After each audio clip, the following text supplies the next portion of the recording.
The imperial spire of Drakthor towered above the planet's surface like a shard of obsidian piercing the heavens.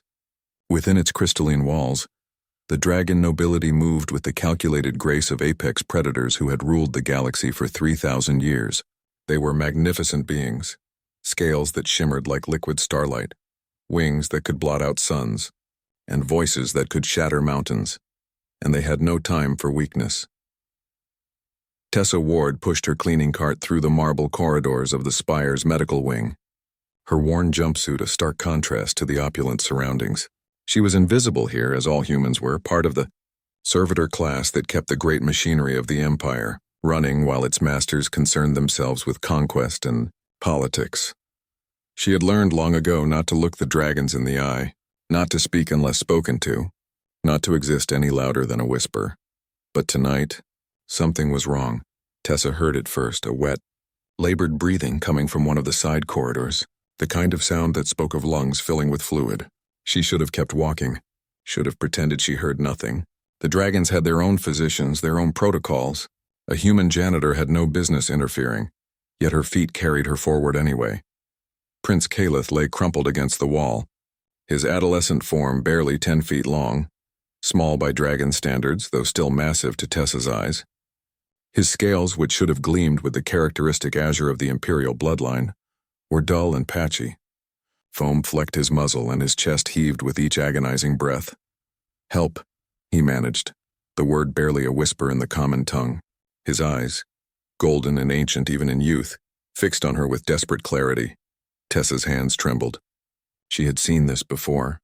In the medical texts she studied in her quarters when sleep wouldn't come.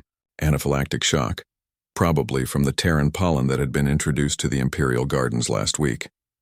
The dragon's advanced biology made them nearly invincible to conventional weapons, but paradoxically vulnerable to unexpected allergens. He needed treatment. Now.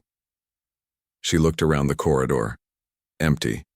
The prince's attendants were nowhere to be seen, probably dismissed by Calith himself, she realized. Dragons valued strength above all. Showing weakness meant showing vulnerability. Better to suffer alone than to be seen as defective. The medical bay was half a mile away through the main corridors. The royal physicians would be in their quarters, a 15-minute summons at minimum. Security protocols meant she couldn't even activate an emergency beacon without authorization. Calith had maybe 5 minutes. Tessa made a decision that would either save a life or end hers. She approached the young prince, her heart hammering. "Your Highness, I'm going to help you. Don't fight me." What happened next would become legend, though the telling would vary depending on who told it. Tessa Ward, all 5 feet and 3 inches of human fragility, grabbed Prince Calith under his massive forelimbs and began to drag him. When dragging proved too slow, she adjusted her grip, grunted with effort, and somehow impossibly lifted a creature that weighed 3 times what she did onto her cleaning cart. The cart's wheels screamed in protest. Tessa's muscles burned, but she ran. She ran through corridors where no human was permitted. She ran past shocked noble dragons who froze at the sight of a servitor manhandling their prince. She ran past guards who reached for their weapons then hesitated, confused by the sheer audacity of what they were witnessing.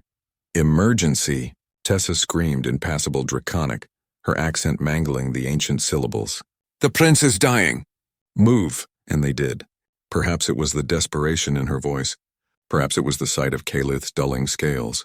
Perhaps it was simply that no one had ever seen a human refuse to be invisible before. She crashed through the medical bay doors, cart and all.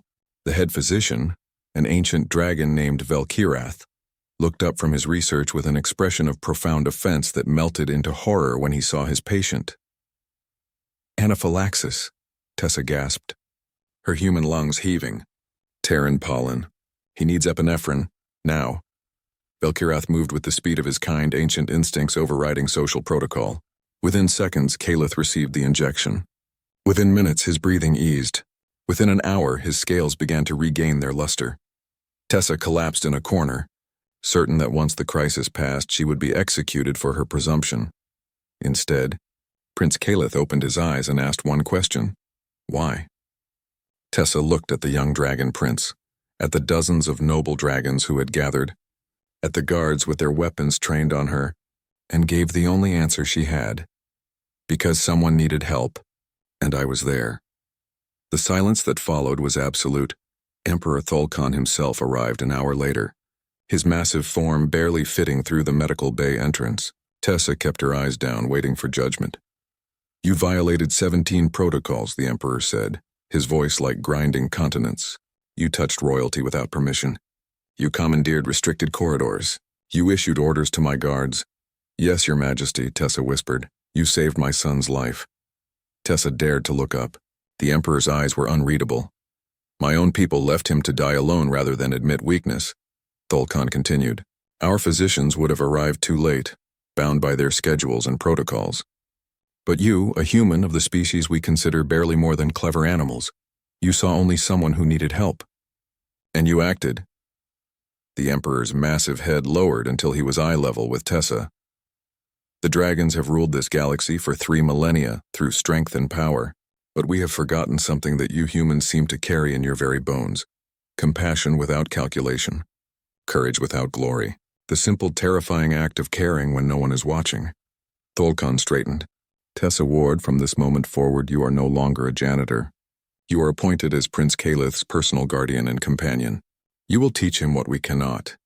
That true strength sometimes means accepting help, and that the measure of a civilization is not in its weapons, but in who it chooses to carry when they fall. Calith, still weak but recovering, managed to smile.